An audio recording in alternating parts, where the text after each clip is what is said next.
Good morning and welcome to BOTB HQ in Parsons Green, South West London. My name is Christian Williams, the presenter here at BOTB. And we're here this morning to judge our latest dream car competition, our Super Summer Special, which ran from the 27th of July to the 2nd of August 2020. And just before I hand over to Alex, once again, huge congratulations to last week's dream car winner, Mudassar Akram, winning a brand new Mercedes C63S. I'm now going to pass over to Alex Brooks from Onside Law, who will oversee the proceedings this morning. My name's Alex Brooks from Onside Law, and I'll be overseeing the judging this morning. Firstly, I can confirm that the competition data has already been sent to the auditors Wilkins Kennedy. I would now like to introduce today's judges. First up, it's Matt Cannon. Good morning, my name's Matt Cannon. I'm a senior county referee and footballer and looking forward to the new season. If you could now please use the secure link provided and mark on the screen where you think the centre of the ball should be. We'll then come back to you at the end for you to justify your position and then for a final panel decision.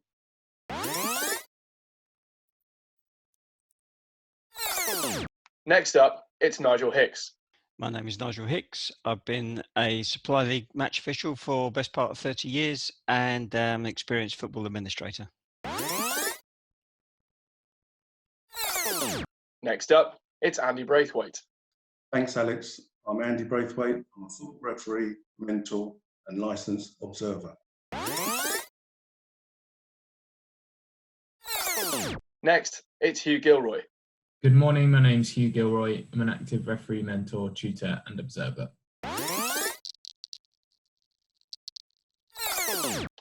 Next up, Alain Goma. Good morning, my name is Alain Goma. I'm an ex-professional footballer, having played for Paris Saint-Germain, Newcastle and Fulham.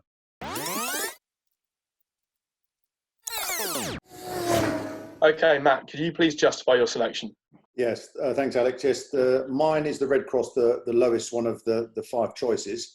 There's four players in shot. I think two of the players, the front players in black and green, are just about to challenge to head the ball.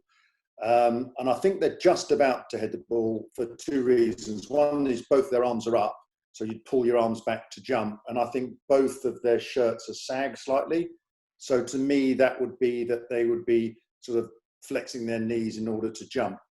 I've taken the players at the background. They're just sort of looking at the direction of the play. I've cross-referenced the two eyes from the green player, who I think is looking up at about 45 degrees to his right, and the black player, I couldn't see his eye, but I've just sort of taken a guide from his forehead and where he's looking to come into the ball and place the centre of the cross where my red cross is. Centre of the ball where my red cross is. Okay, thank you. Next, Nigel, could you please justify your selection? Thank you. Good morning, everyone. So, as Matt says, I believe the two players, one in black and one in green, are about to jump and contest the ball. I think the player to the far right in black is looking at his teammate, so his eyes are a bit of a red herring as far as where the ball's concerned. And the player in green in the far left background is too blurred really to make too much of his eyes, but he's clearly looking up at something. I presume it's a ball. From the position of the players, I think the ball's roughly in between them, and we've got clear line of the green player's eyes. He's looking up at, as Matt said, about 45 degrees, and the player in black, I think, is looking. You can't see his eye, but from the direction that he's leaning and his head angle, I've judged that where I put my green cross. Thank you very much. Next, Andy, could you please justify your selection? Thanks, Alex. On the blue cross, just a little bit further up. I believe that, yes, the ball is in between the two, the two central guys by their arms, their body language. The guy on the left-hand side in black, arms raised, as Matt quite rightly said, you do tend to up by your arm actions to help your jump. The reason I've taken the line that I have is that his body language regarding his arms is big. That's for me, because you almost get it sort of straight on. So I've taken the line from what I believe is where he's looking, his eye line, and the angle of his arm to give me that dead straight line there. And on the right-hand side with his arms raised in the green, I've taken a pretty line regarding his left arm in parallel with gaze. That's why I've come to the centre of my ball across. Thank you very much. Next, Hugh, could you please justify your selection? Thanks, Alex. Yeah, mine's the orange cross. As the guys have said, two main players challenging for the ball. Guy on the left, both, for me, similar distance from them. And obviously above them, as has been said, based on their arm position, it looks like they're both going to challenge for this and jump to head it. So they're both looking upwards. For me, it just felt they haven't taken off from the ground yet. They're preparing to jump, so I still think it's going to have a little height for them to jump and meet with their heads. But taking the eye lines from the player on the left and the player on the right, where their eye lines met, that's where I place my orange cross. Okay, thank you very much. And finally, Alan, could you please justify your selection? Yeah, thank you, Alex. My cross is the grey one. So yeah, we got 4 players in the shots. I didn't take any information from the player on the far left with the green shirt. Neither, the black player on the right. I think he's looking mainly at his teammates. I think both players on the foreground will challenge for the ball. I think the player with the green shirt actually is going to jump more vertically, on the spot, and he's about to jump. As you can see, he's got his arm up and he's getting ready to go up. The player on the left with the black shirt, I think, is more in movement and he's going to attack the ball. So I think they have both the same chances to win the challenge. The player on the left hand side with the black shirt, I think, is looking up diagonally, nearly the same direction as, I don't know if he's a digger in the background. And while the player with the green shirt is looking quite steeply, you can see he's frowning. You can see he's very tense also. But yeah, based on that, I decided the center of the ball was where I put my cross. Thanks, judges. Matt, as the main judge, could you please now come to a panel decision with the other 4 judges? And for your reference, the larger white cross is the calculated average of the 5 individual selections. Okay, guys, let me put some lines in. I'll use this guy's eye, although we can't see him, to go for the bigger spread. For mine, the lower one, and Andy and Hugh's the higher ones.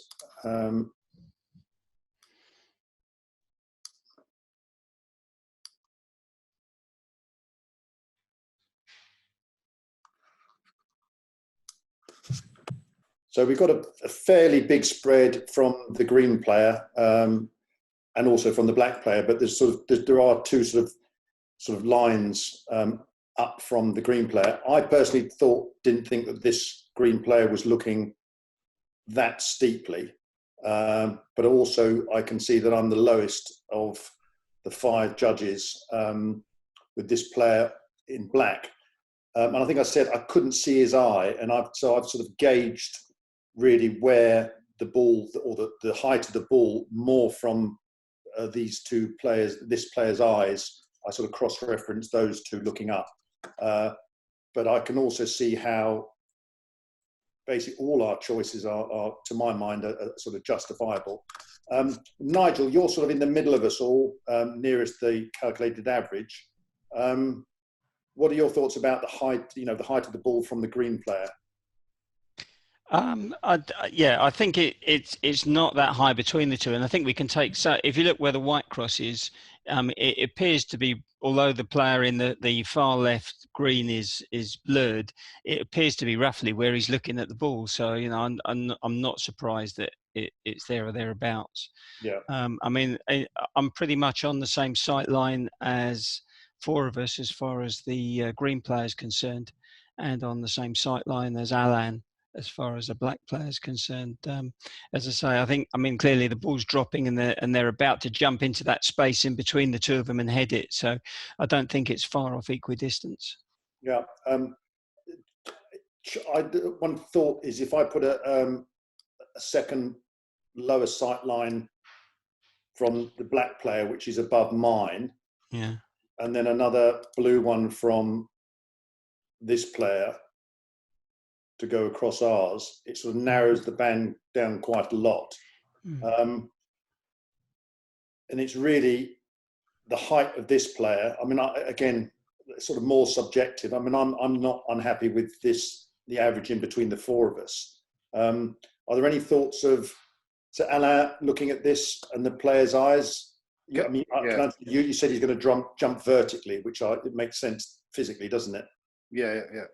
No, the thing is, the fact that he's got his head tilted, he's frowning, that's why I thought, the ball is quite, he's looking quite steeply, basically.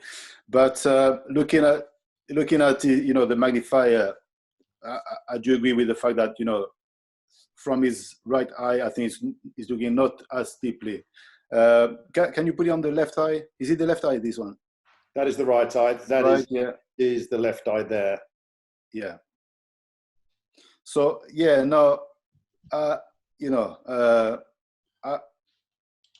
okay. I think I might have gone a bit steep, but and I would be happy to drop, slightly. Well, let's see because I think if we remove you, I think the average, because it's on the same line from the black player, is only going to shift across a little bit.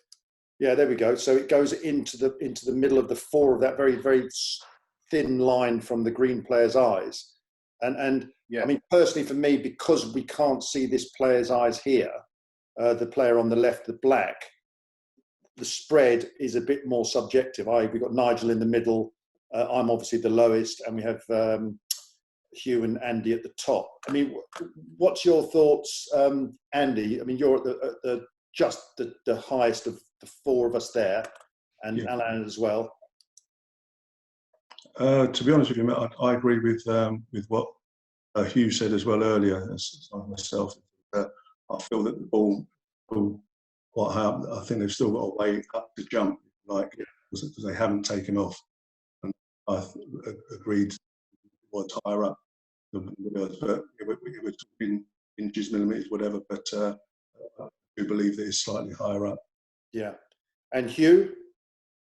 Yeah, as I said, I think they're going to jump and meet it. I agree with what you've said about taking this kind of thin band based on the fact we can see two of the player in green or turquoise, whatever colour you want to call that. We can see both of his eyes. So I think taking a band, that thin band is better. And Alain, I think he probably is jumping up vertically, but maybe isn't looking as steeply as he's put him. So yeah. I think bringing that in would give us a better overall average. Because it sits in that tight band where we all think this player's looking, but we're not too sure based on the player on the left how high it is or how close to them it is. Yeah. I mean, because if I, for example, remove myself, I think it goes a little bit too high personally for me. As I said, it still works, but as I said, I think this spread of the eye. So I suppose firstly, are we all happy that Alain is removed? Yeah. I'm happy. Yeah, I'm happy to get removed, and I think it makes sense. The four of you are in this band, so I think it makes sense for me to be removed. But I would keep yourself in, Matt. Yeah, I'm in line with you and Nigel on the trajectory, aren't I? So yeah. Okay, so if we're all happy that we'll judge at average with Alain removed, are we all happy with that? Yep, happy. It's a better line for me. Yeah, okay. So I'll judge at average. Alex, we've come to a panel decision to judge at average with Alain's choice removed. So there we are, I think. Okay, great. And are you comfortable that you've got the cross exactly where you'd like it now? Yes, I believe that's our panel decision. Yep. Great. In that case, if you could please hit submit, Matt. And the coordinates selected are 1385907. That concludes the judging process. The coordinates will now be passed to Wilkins Kennedy so that they can calculate the winner of the competition, and they will then inform BOTB. Thank you very much all.